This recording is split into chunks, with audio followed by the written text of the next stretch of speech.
Прежде чем начнется видео, я бы хотела вас о кое-чем попросить. Если вы хотели бы меня поддержать, подпишитесь на мой YouTube и Telegram канал. Я буду очень благодарна. Всех целую, чмокающий смайлик.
Сейчас у меня будет задача сделать перестановку у себя в комнате, потому что началось лето, солнце смалит прямо мне в окно, и, честно говоря, что-либо делать здесь днем это невозможно, потому что начинают очень сильно болеть глаза, если я еще сижу за компьютером, то это конец.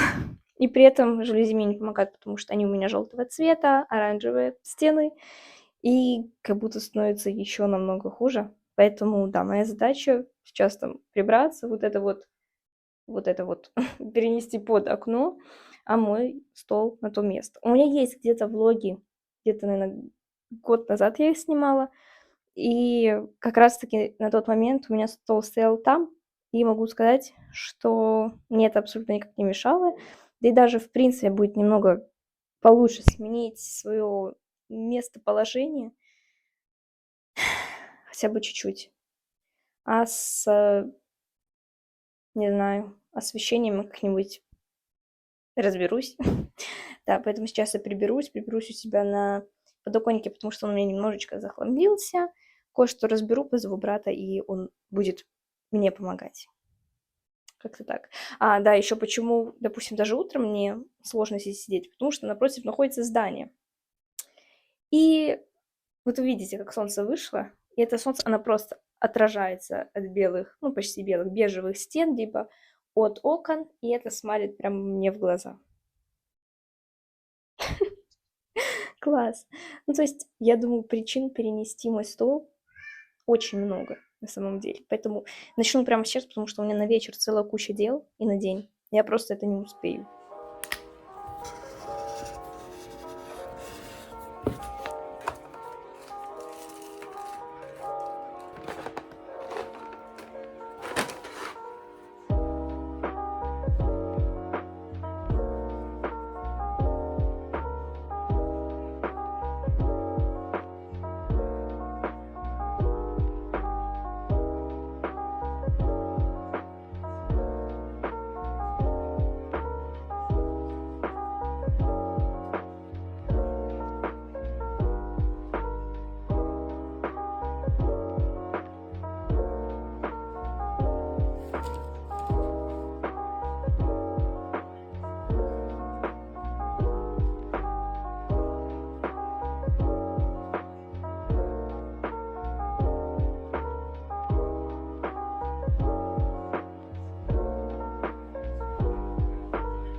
В прошлом влоге ездила к неврологу.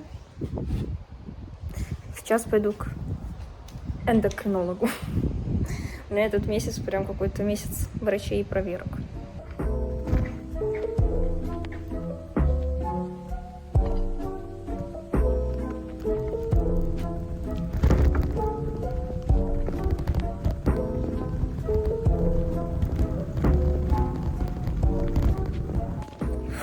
Приехала. Все, я сходила, короче. Вот такое себе у меня все. Надо будет другие таблетки. Нет, те же самые, только давка немножко другая, потому что мне стало хуже. И железа мало. Все, теперь домой гоню. Итак, давайте, пока у меня есть время до автошколы, я быстренько вам покажу, как у меня все вышло. И вышло оно вот так. То есть стол до этого там стоял, сейчас там стоит вот это вот кресло для велосипеда для детей, комодик с принтером, ну, мои вещи остались там в уголку, да. И вот так вот теперь мой рабочий стол выглядит. Я даже эти цветочки туда поставила, чтобы красивее было. Как-то впихнула эти часы, чтобы было удобнее смотреть на время. Ну, красиво.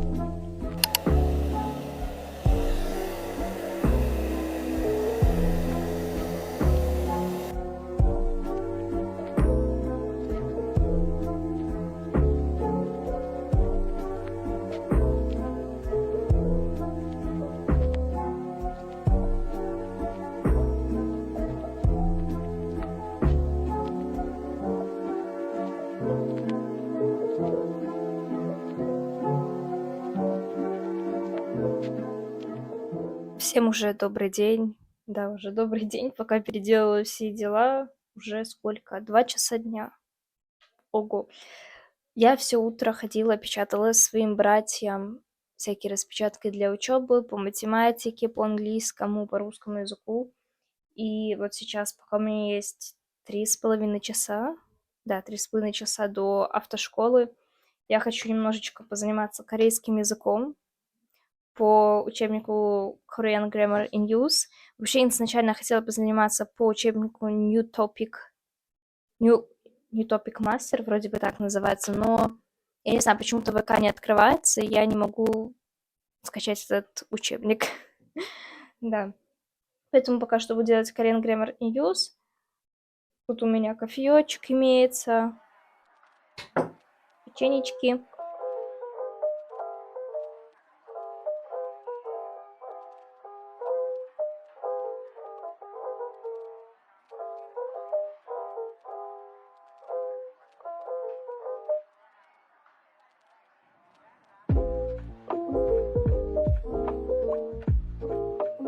Мои планы немножечко меняются. Я должна была сегодня поехать в автошколу, но я в автошколу не поеду, потому что у нас сегодня 34 градуса, по ощущениям 35. Чтобы вы понимали, я такой человек, который абсолютно не переносит жару. Для меня вот уже 26 градусов – это жарко, а прикиньте, тут целых 35.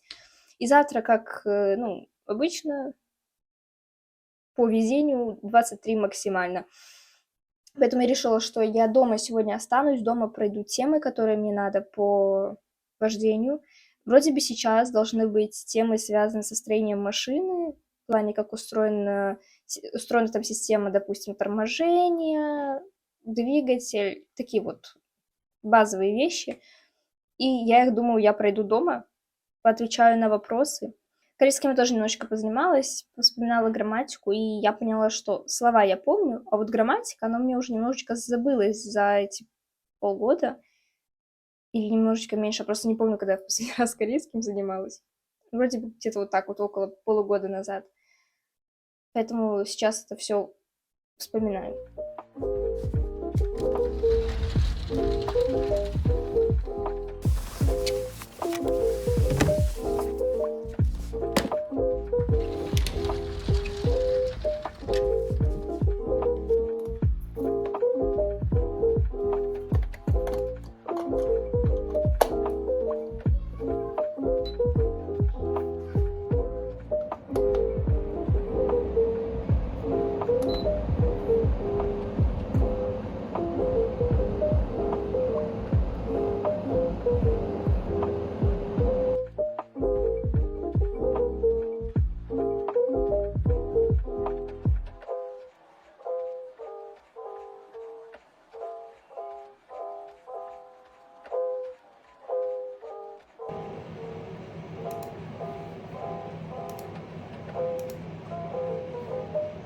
уже 7 часов вечера, и я за это время попроходила просто обычные вопросы. Я проходила, не знаю, как это на русском назвать, наземные знаки, короче, которые на дороге обычно нарисованы в плане полосы, вот эти все стрелки. И вот сейчас, вот последний час я проходила именно экзамен. У нас тут на сайте есть симулятор экзамена. Я его прошла 4 раза, и на 4-й раз я сдала. Если что, максимально можно набрать 74 балла, проходной балл 68. В первый раз набрала 55, во второй раз 66, в третий раз 67. Мне не хватило одного пункта, и я завалила там максимально легкий вопрос. Просто. Так бы я сдала уже на 3-й раз. А так я сдала на 4-й раз, я набрала 74. И, получается, я не ответила, вернее, ответила неправильно всего лишь на один вопрос, который был в 3 пункта. Я молодец. Да, хочу сейчас вот проходить хотя бы по 5 таких вот экзаменов в день, просто чтобы посмотреть, как это у меня идет. На самом деле, я не все темы прям прошла еще. Как я вам говорила, у меня еще 2 урока осталось, а тем, наверное, сколько? 5. Но я все равно сдаю, потому что в основном такие, как я уже говорила, остались темы, связанные со строением машины, а их, я так понимаю, на экзамене нету. Но я все равно это буду проходить. Еще чуть попозже это все просмотрю. И все. Кстати, у нас жара более-менее спала. Наконец-то. Хотя, честно говоря, еще жарко. Я уже даже себе и окно открыла, и жалюзи тоже, потому что солнце полностью за тучи ушло. Да. Короче, еще сейчас более-менее уже нормально.